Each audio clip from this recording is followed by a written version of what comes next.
Saraf tiruan adalah alat pemodelan data statistik non-linear yang digunakan untuk memodelkan hubungan antara input dan output untuk menemukan pola data. Jaringan saraf ini diimplementasikan dengan menggunakan program komputer yang mampu menyelesaikan berbagai proses perhitungan selama proses pembelajaran. Pada jaringan saraf ada yang disebut dengan nama neuron. Neuron adalah sel syaraf yang mengirimkan informasi yang diterima menuju ke neuron-neuron yang lain. Hubungan antar neuron ini disebut dengan bobot. Neuron-neuron tersebut akan dikumpulkan dalam sebuah layer yang disebut dengan lapisan neuron. Informasi yang diberikan pada jaringan saraf akan disalurkan ke lapisan lain, mulai dari lapisan input sampai lapisan output melalui hidden layers. Konsep dasar dari pemodelan jaringan saraf tiruan. Sejumlah input nilai dari aktivitas unit J dikalikan dengan penimbang masing-masing bobot dari unit J. Kemudian dilakukan penjumlahan dari seluruh hasil perkalian tersebut. Output yang dihasilkan akan masuk ke fungsi pengaktif. Fungsi ini untuk mendapatkan tingkatan derajat sinyal keluaran. Misal, ada sebuah N sinyal masuk dan N sebuah penimbang, maka fungsi keluaran dari neuron sebagai berikut. Mengaktifkan jaringan tiruan. Jaringan tiruan diaktifkan oleh setiap neuron yang dipakai jaringan tersebut. Ada banyak fungsi pengaktif antara lain: 1. Fungsi goniometri dan fungsi hiperboliknya. 2. Fungsi unit step, impuls, sigmoid, dan lain-lain. Tetapi yang sering digunakan adalah fungsi sigmoid karena dianggap lebih mendekati kinerja pada sinyal otak. Oke, sekarang saya akan menjelaskan contoh jaringan sederhana. Jaringan sederhana meliputi operasi AND, OR, dan NOT. Pada operasi AND ada dua inputan, yaitu X1 dan X2, dan satu output dengan bobot W1 dan W2 masing-masing adalah 1, sehingga diperoleh nilai threshold atau output adalah 2. Pada operasi OR ada dua inputan, yaitu X1 dan X2, dan satu output dengan bobot W1 dan W2 adalah 2, sehingga diperoleh nilai threshold atau output adalah 2. Pada operasi NOT ada satu input dan satu output dengan bobot W adalah min 1, sehingga diperoleh nilai threshold atau output adalah min setengah. Hai viewers, saya akan menjelaskan tentang metode-metode yang terdapat di jaringan syaraf tiruan. Jaringan syaraf tiruan mempunyai dua metode pelatihan, yakni metode pelatihan terawasi dan metode tidak terawasi. Pada metode terawasi, output diharapkan telah diketahui sebelumnya. Metode ini ada beberapa metode antara lain: Hep rule, single perception, dan backpropagation. 1. Hep rule. Metode ini dilakukan dengan cara memperbaiki nilai bobot sehingga jika ada dua neuron yang terhubung dan keduanya dalam kondisi hidup pada saat yang sama, maka bobot antara keduanya dinaikkan. Yang kedua yaitu single percepton. Single percepton bisa juga disebut dengan persepton. Persepton menghitung jumlah nilai perkalian menimbang dan input dari parameter. Permasalahannya kemudian dibandingkan dengan nilai threshold. Bila nilai output lebih besar dari threshold, maka outputnya yaitu 1, sebaliknya yaitu 0. Pada kasus operasi N, mula-mula nilai bobot di random, kemudian lakukan perhitungan antara input dan bobot. Dalam fungsi aktivasi unit step, dalam kasus operasi N, jika unit step kurang dari 0, maka outputnya diperoleh yaitu 0. Jika unit step lebih dari 0, maka outputnya adalah 1. Jika muncul perbedaan antara target dengan output jaringan, maka terjadi error. Error tidak sama dengan 0, maka bobotnya harus diperbaiki. Oke, metode latihan terawasi yang ketiga yaitu backpropagation. Backpropagation merupakan sebuah metode sistematik yang biasanya diimplementasikan pada jaringan syaraf tiruan dengan menggunakan algoritma pembelajaran terawasi, dan biasanya digunakan oleh perseptron yang memiliki banyak layar lapisan untuk mengubah bobot yang ada pada lapisan tersembunyinya.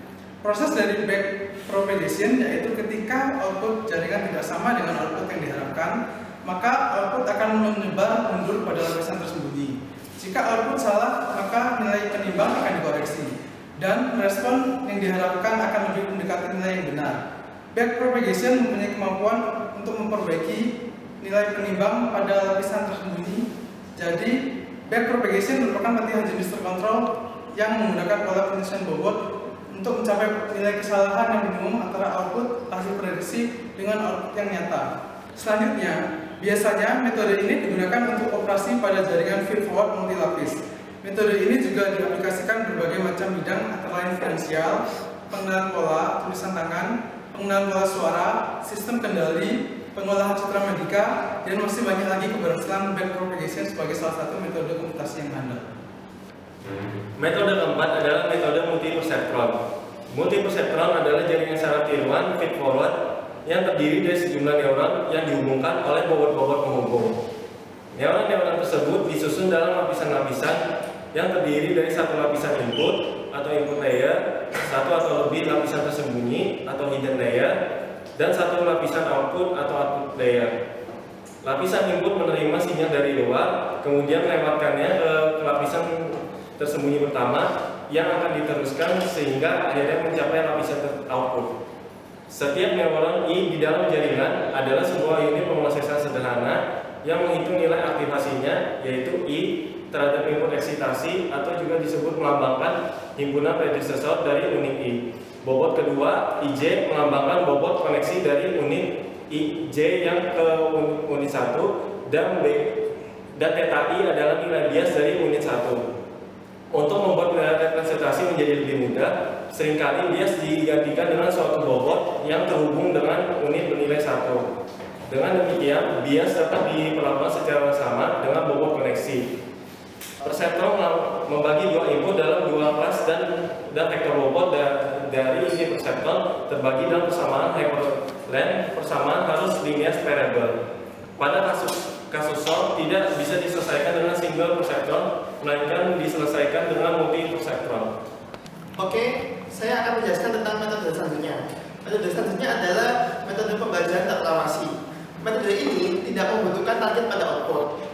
Proses pelatihan berdasarkan proses transformasi dan bentuk variabel kontinu menjadi variabel diskrit yang dikenal dengan kuantisi vektor. Jaringan yang digunakan pembelajaran tak terawasi itu adalah jaringan umpan balik. Metode pertama adalah metode Cohen. Metode Cohen merupakan generalisasi dari jaringan kompetitif dan merupakan jaringan tanpa supervise. Cohen disusun oleh sebuah lapisan unit yang dihubungkan seluruhnya ke lapisan unit output, yang kemudian unit-unit itu diatur dalam sebuah topologi khusus seperti struktur jaringan.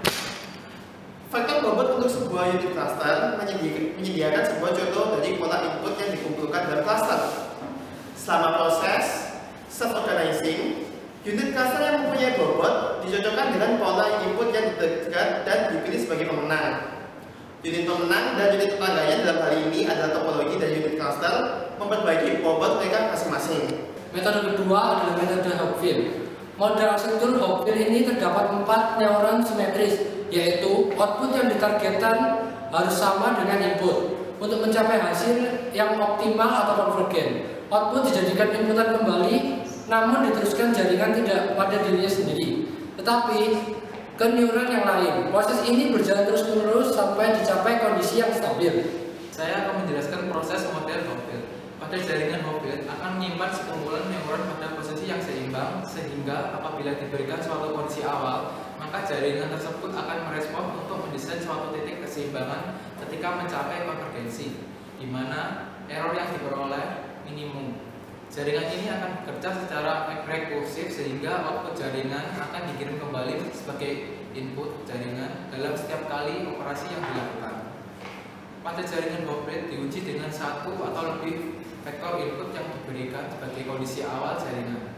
Setelah input diberikan, jaringan akan merespon untuk menghasilkan suatu output yang selanjutnya akan dikirim kembali menjadi input. Proses ini akan dilakukan secara terus-menerus, dan setiap vektor input yang akan mendekati satu titik keseimbangan yang terdekat, pada dasarnya algoritma Hopfield akan mencoba untuk menstabilkan output jaringan sesuai dengan target yang diinput oleh user. Oke, kali ini saya akan menjelaskan tentang metode hibrida, metode gabungan pembelajaran terawasi dan tak terawasi. Sebagian dari bobotnya ditentukan melalui pembelajaran terawasi dan sebagian lainnya melalui pembelajaran tak terawasi. Salah satu metode hibrida yang berhasil dan banyak digunakan adalah metode radial basis function network atau RBFN, dan fungsi radial yaitu fungsi yang mempunyai karakteristik respon pengurangan atau penambahan secara monoton dengan jarak yang berasal dari nilai. Jangan lupa like dan subscribe video kami ya. Thank you.